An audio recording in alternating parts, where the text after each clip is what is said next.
What are you talking about? I'm beautiful. A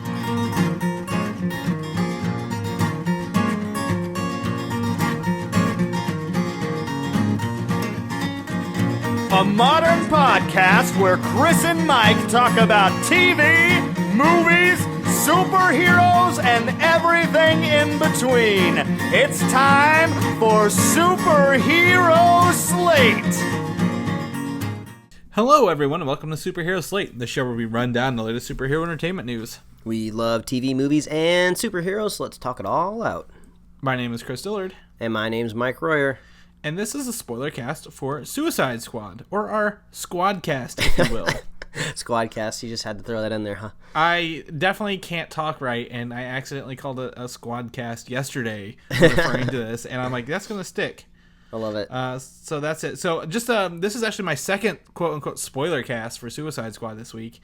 I was a guest member on Girl Gone Geek. It's a local podcast done by my comic book store, the DNN, one of their pretty big shows, actually. The girl who runs it, she works for Amazon, and she travels to like do training and stuff all over the world. Oh, cool. And so when she goes somewhere, she takes her stuff and actually like interviews people like in that area that she knows. Really, really cool stuff. And yeah, so I was on that yesterday. So this is my second one, so I'm really excited to talk about it with you, Mike, because we've only talked about it a little bit in our regular, Superhero Slate show. So I don't know, like we're gonna there are jump spoilers in this podcast, Yeah. but we're gonna jump right into it. So yeah, we're gonna talk all about it. I think just kind of reiterate what we thought about the movie. We're both kind of we landed at about.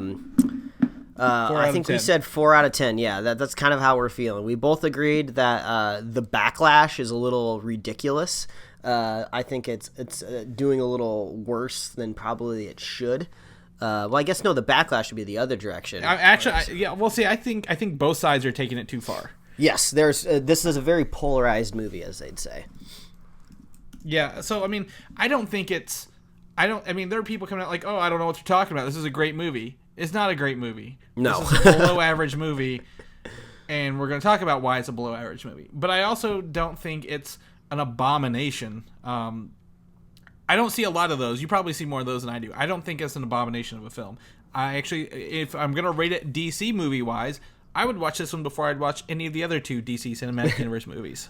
Yeah, exactly. So I was describing this earlier in our normal weekly episodes, that I would not use hyperbole to describe this movie, which is saying, this is the best movie of the summer. No, I wouldn't say that. Or this is a garbage dumpster fire. No, I wouldn't say that either. This kind of lands into probably what Warner Brothers doesn't want, and is like it's just kind of below average. Nothing really stuck out to me in this movie. I think one thing that we were going to really dig into in this podcast is something I totally agree with that you said, is the last 2/3 of this movie just kind of like drag on, and it just doesn't feel like it has much of a direction, Yeah, so I agree. I mean, I would liken this a lot to Fantastic Four, to be honest with you.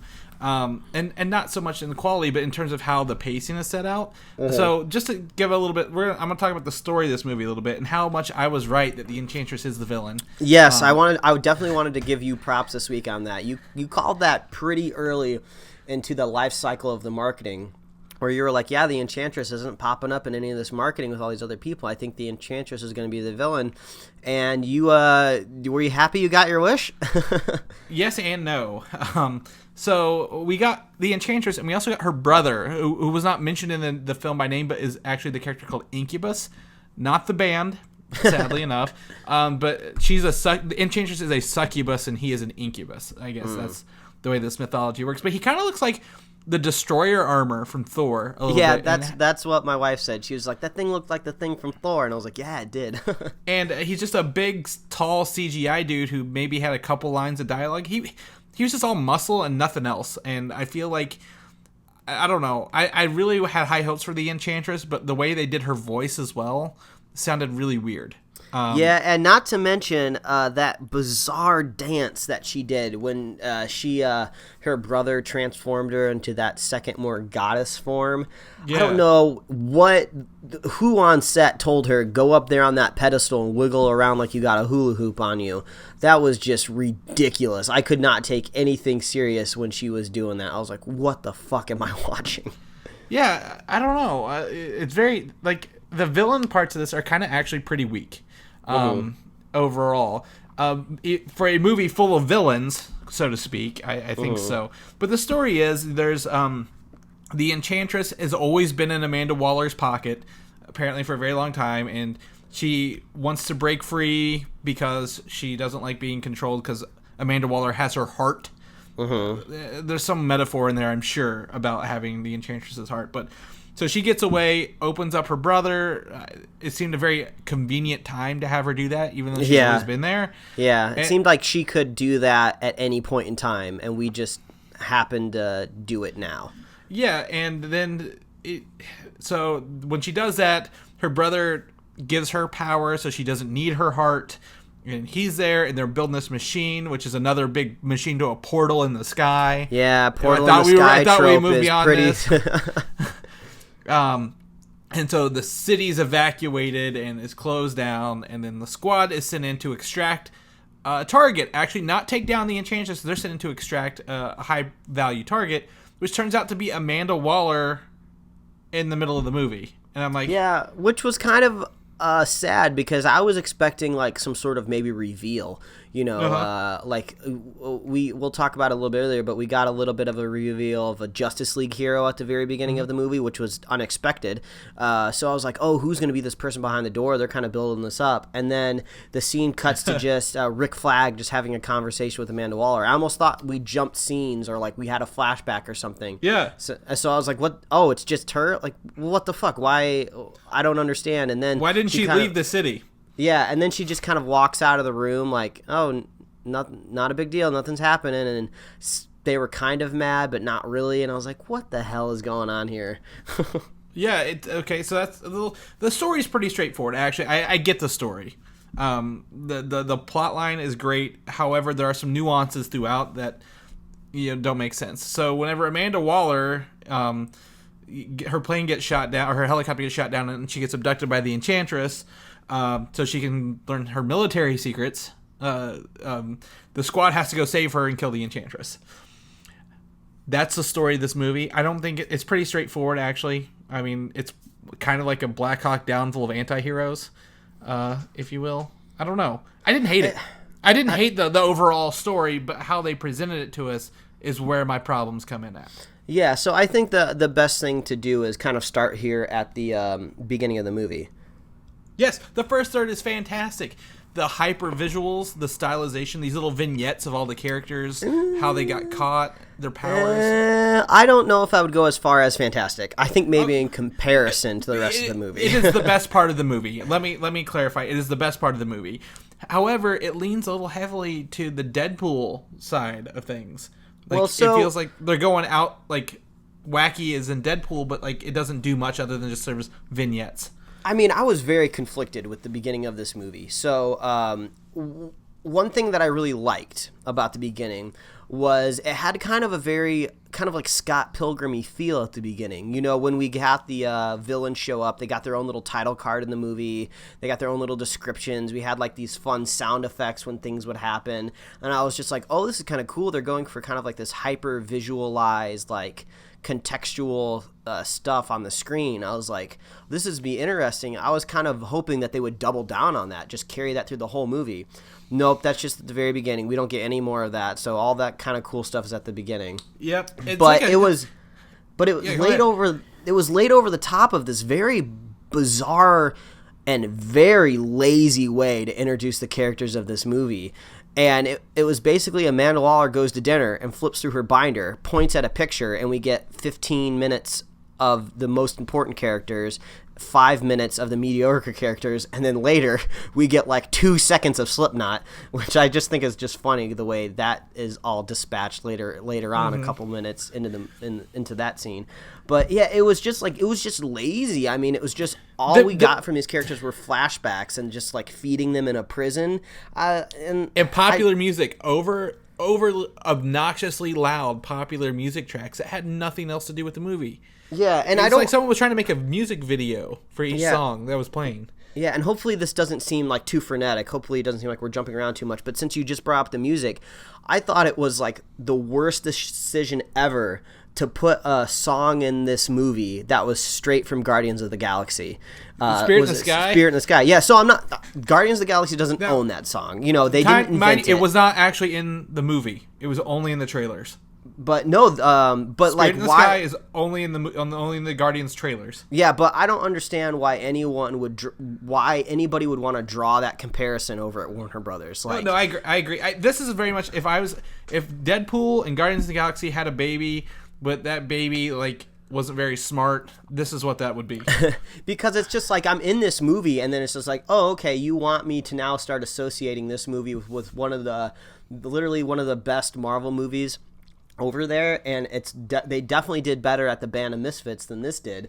So I thought that was a really bad choice. But that was just my quick my quick movement over there into music.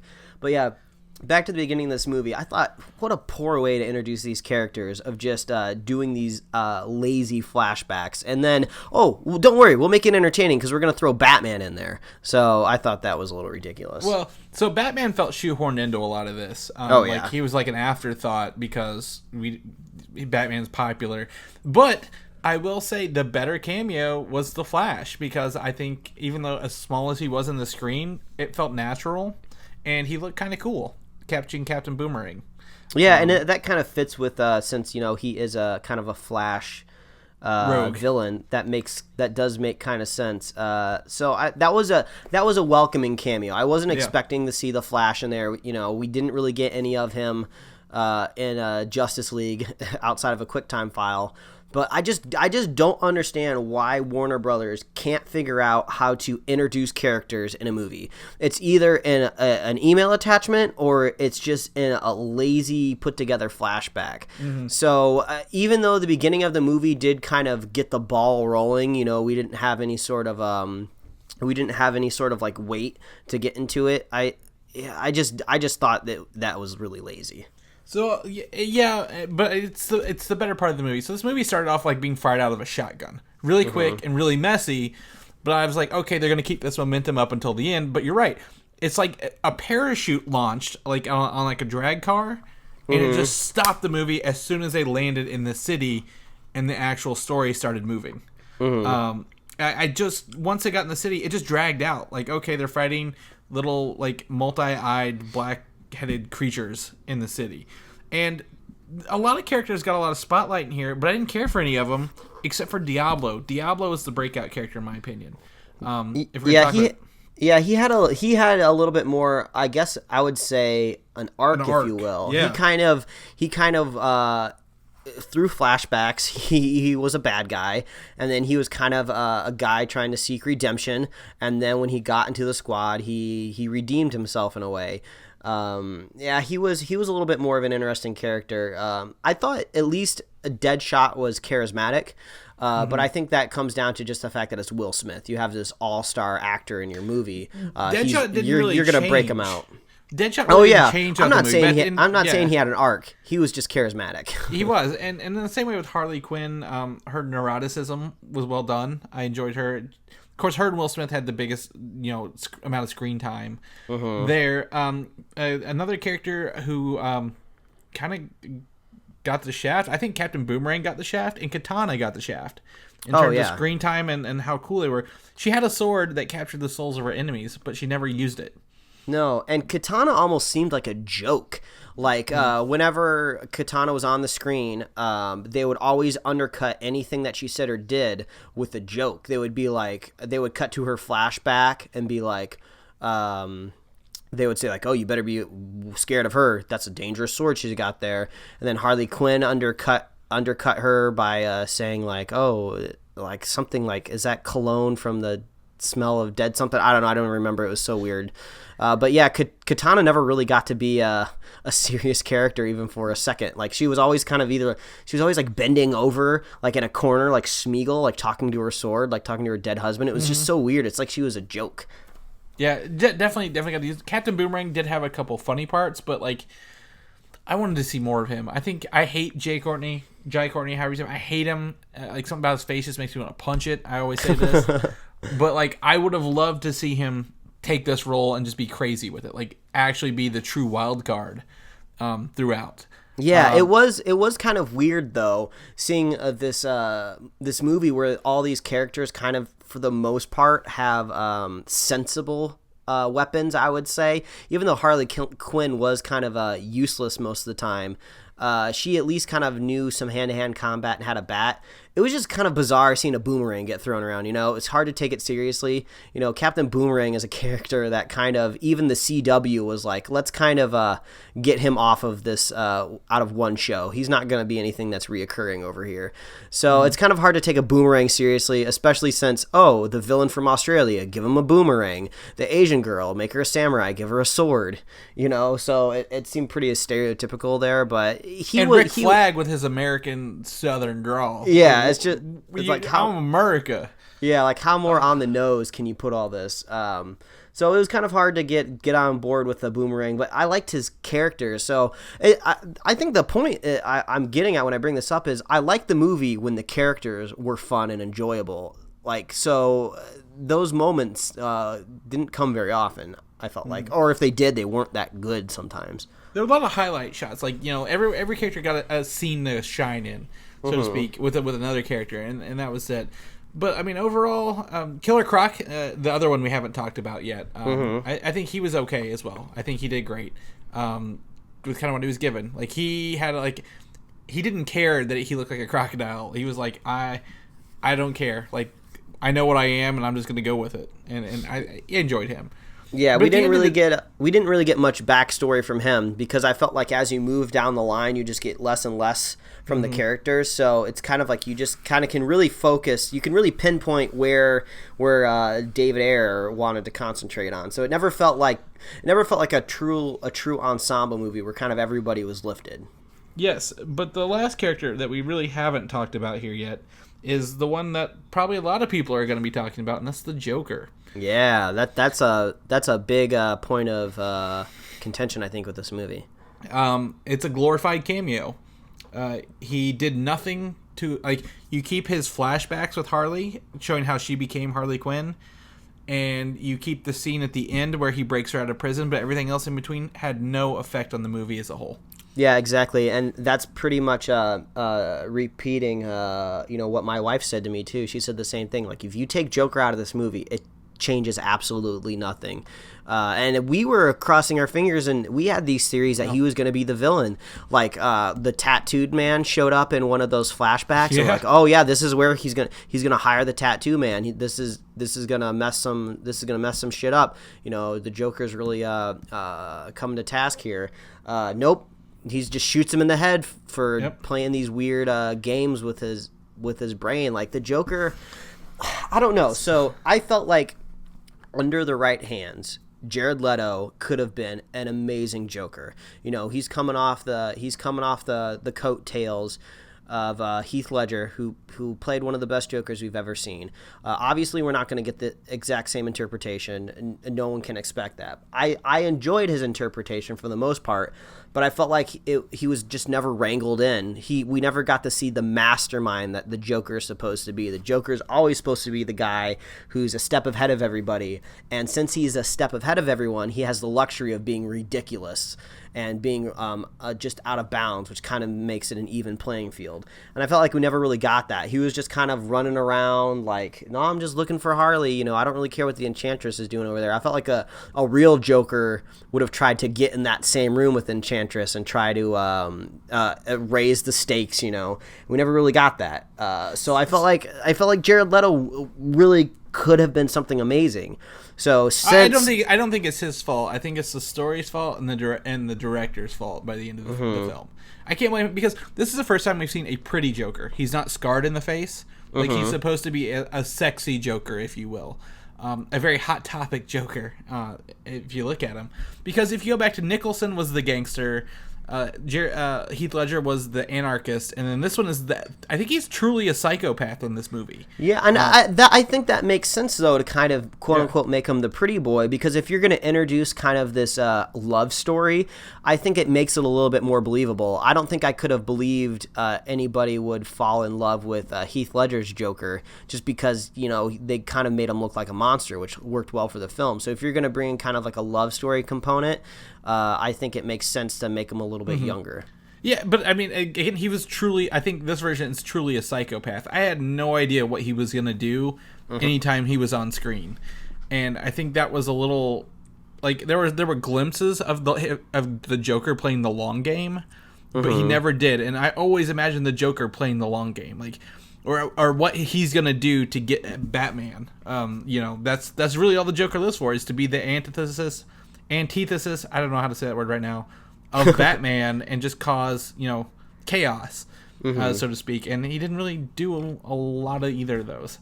And this was the very first time we ever got to see the Joker, and I felt like this was a poor way to do it. I feel like there's a lot you have to unpack with a Joker that's been around for a while with Batman. Apparently a lot has happened between him and the Caped Crusader, and we don't really get a glimpse at any of that. And obviously it makes sense that you don't want to see that in a Suicide Squad movie. But the whole time I'm just like, I just want to know more. What's going on with the Joker here? And we don't really get any of that. How did he get to be so damaged, if you will? Yeah, and that's one thing that never happened. I wanted those stupid fucking tattoos explained, and I don't understand whose decision it was. I can't do this again. Talk about that stupid tattoo every time we bring this up. So I'm just going to have to bury it. Either way, what we say about the Joker is the Joker's a glorified cameo who doesn't affect the film as a whole. He's just in there to have the Joker in the movie is what it boils down to. Put him on the poster. So other than that, that's the characters, the story. Again, I think Diablo was my favorite character. Because I think his arc, and I think what he transformed into at the end had more meaning than they explained. Like, he transformed like some sort of Aztecian fire god, and I thought that he was gonna fight these other godlike beings in that form and take them down, but it kind of just was relegated to nothing, and then he was kind of offed, and I was sad. Yeah, he was my favorite character. It was fun and I think it was fun because it was unexpected. I don't know a whole lot about Diablo in the Suicide Squad lore, so I definitely wasn't expecting him to transform into kind of like a beast. So I was like, oh, this is really cool. I'm really digging this. So that kind of made the third act of the film a little bit more enjoyable. But while we're still on this topic of characters, I wanted to bring up Amanda Waller, mainly for a specific moment in the film that I think really kind of undercut her character and just kind of ruined, I thought, someone that was doing service to her character from what I've seen. So she's supposed to be a badass that puts basically her job above all else, her duty. And I thought she was doing a relatively good job. She was a badass. She was kind of heartless, but it always kind of felt like she was doing it for the greater good. She was trying to do her job. She's a patriot through and through. Yeah, but there was just this bizarre moment that happens in that scene where they rescue her from that tower in the city, where she just straight up murders people that are there working with her in front of those computers. She just gets out a pistol and she just shoots them cold blood. She was like, they didn't have the clearance for this. There's nothing we could have done. And then Rick Flag just kind of brushes it off like, oh no, I get it. I was just like, what is going, she just murdered people. She's not the good guy anymore. She's a quote unquote mean lady because she killed 5 people. Yeah, exactly. It's I get, the shades of gray for characters as that play in this movie really hardcore, and you could say oh, isn't it great that the bad guys become good and Amanda Waller, the good guy, comes bad? It's no, that's ruthless. She just murdered these people in cold blood that they're just trying to do their job. She didn't really become the bad guy at the end. They're like, oh, she still got the head blower up thinger. Let's not take her down and do the actual good thing. Yeah, so that really took me out of the movie for that moment. And I was like, wow, way to undercut what she's been trying to do, just by that didn't even really need to happen either. I don't think that really attributed to her character in a good way. So that's one thing that really stuck out to me that I really harped on when I got out of the movie. Yeah, and speaking of Amanda Waller, she has a scene with Bruce Wayne at the end, and that scene is exactly the same fucking scene as Iron Man 2, or The Incredible Hulk, when Tony Stark goes to General Ross, and he's like, I'm putting together a team to take down all these big threats, kind of thing. It's the same thing. It's just at that restaurant. And again, he flips through the book to show him all the things he's already seen on those QuickTime files. It's just like this.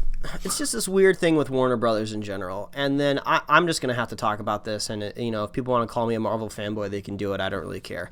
So Warner Brothers has this uphill battle to fight because they got into the game late. It took them a while to get their franchise together, which doesn't make any sense because they had the rights all along. And Marvel got a head start. And not only did they get a head start, they got a head start with amazing films. So Warner Brothers decides, hey, everything doesn't have to be done the same. We're going to do things different.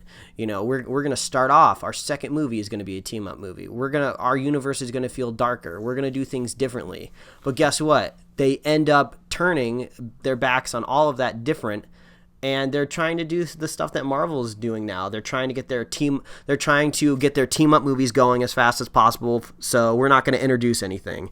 We're going to cram as many of characters as we can into the Suicide Squad movie, and we're just gonna rush to introduce them. We're gonna introduce Slipknot, and we're gonna give him all of this marketing promotions. I just think it's hilarious that someone out there could have a Slipknot poster in their bedroom. I don't know if there's any diehard Slipknot fans out there, but I just think it's hilarious that they're like, oh yeah, and this is Slipknot. 10 minutes later, let's blow his head off. I just thought that was really funny, but I just didn't want to let that slide that I didn't talk about that part of the movie. But I just feel like Warner Brothers, what are you doing? Are you trying to catch up, or are you trying to do something different? And it feels like Suicide Squad technically, I think, was the last movie under that old rank and file at Warner Brothers, right? Because they didn't start shaking things up. Yeah. They didn't start shaking things up until this summer. And this movie was pretty much already filmed and scheduled reshoots and everything before this new rank and file happened. So it's just frustrating because for the longest time we were just like, okay, Batman and Superman wasn't good. Let's hope Suicide Squad comes along and changes our mind and gives us a little bit more hope. And I guess on the technical side of things, it did improve, but I don't really know if there's much hope there. So now I have to wait again. Now I'm thinking, okay, I'm waiting for Wonder Woman. Those trailers look pretty sick. This looks like it might be a really good movie. It's outside of, Zack Snyder's hands, even though Suicide Squad technically was too. We got new executives over there, a new direction. It's far enough away from Batman and versus Superman to where it can try to stand on its own. So now I have to cross my fingers and hope Wonder Woman's going to achieve something decent. And it's just really frustrating, So I don't hate that it's DC. I hate that they made a bad movie. I don't like the editing is poor again. There's a lot of unconnected things that just kind of happen magically. It's much more well put together than Batman v Superman was, but it's still not something that fans or moviegoers alike deserve.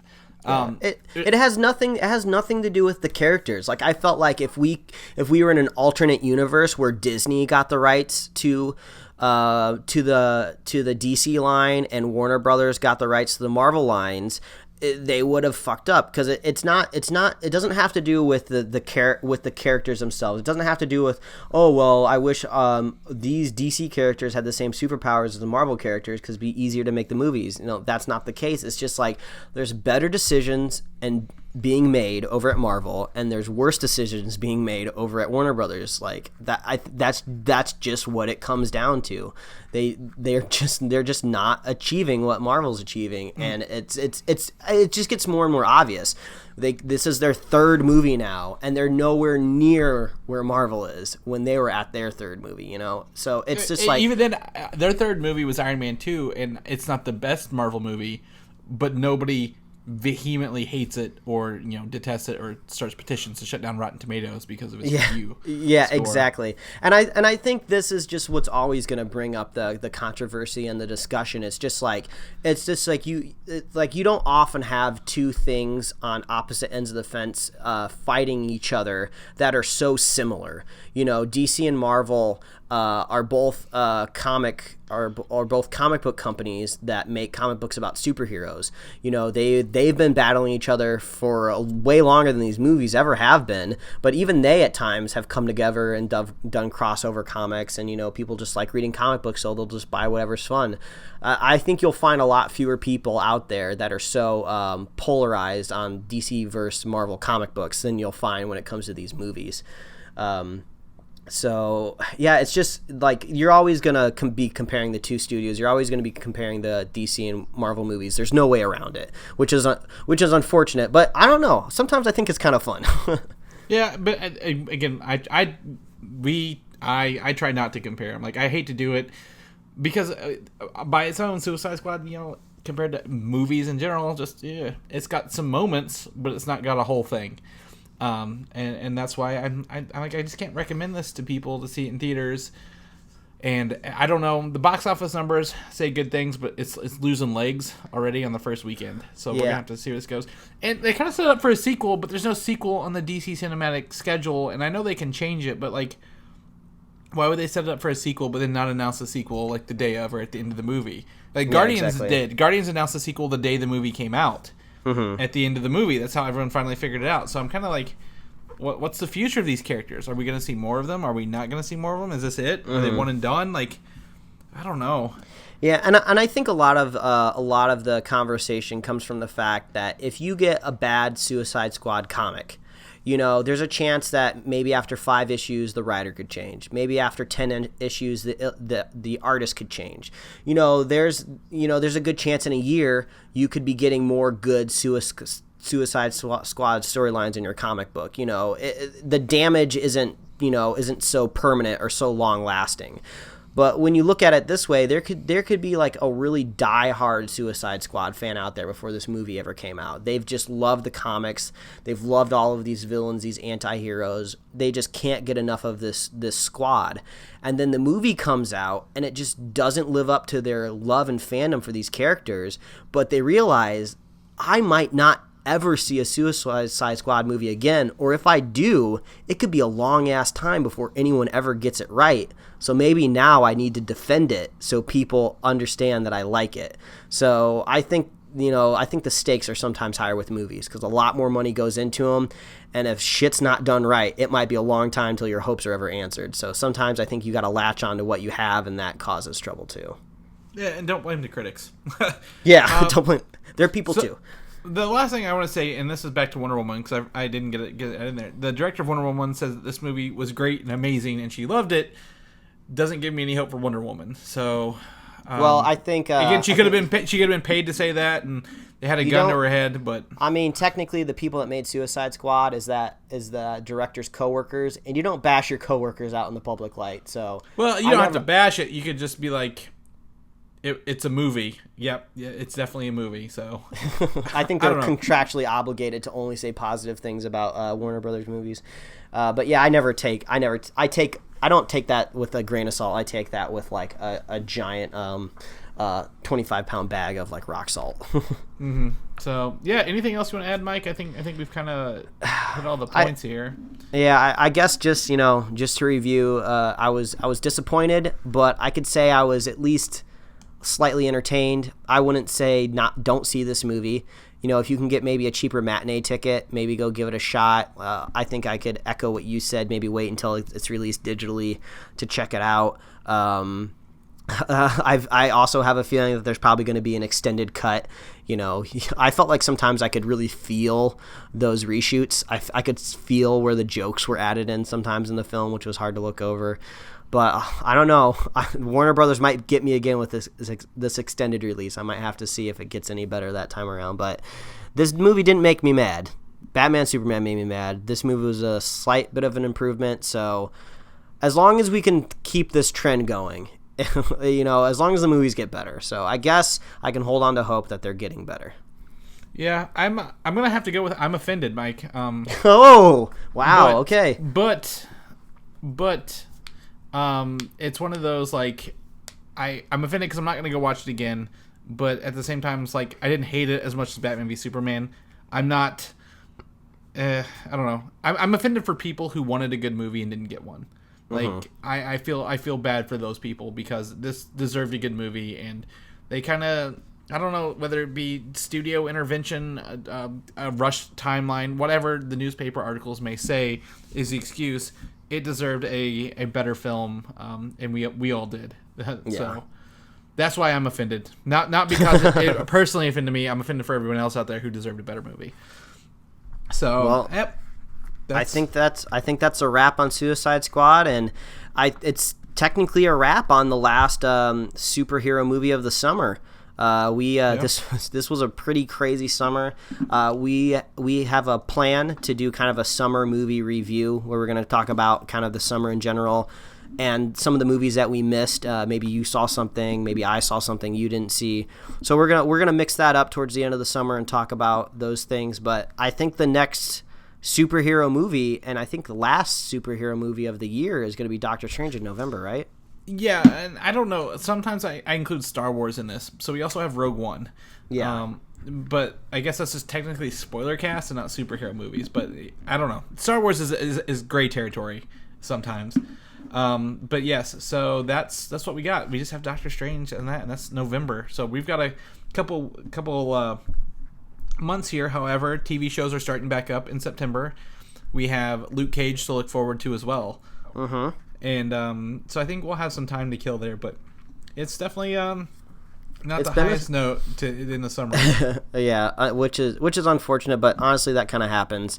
Some of the movies that you might not be too sure of usually get pushed off to August. So that's another spoiler cap under our belt, under our caps. Yes, I don't know what, cast. I don't know what the synonym for that is. But anyway, Chris, usually you're the first person to ask me where people can follow me, but I'm mixing it up. I'm getting a little crazy. If they wanna find you, if they wanna find your written review of this movie, where can they reach out and check that stuff out? Yes, you can follow me on Twitter at Valdan, VALDAN. I put stuff there occasionally. Like mostly, I put my pop pictures up there.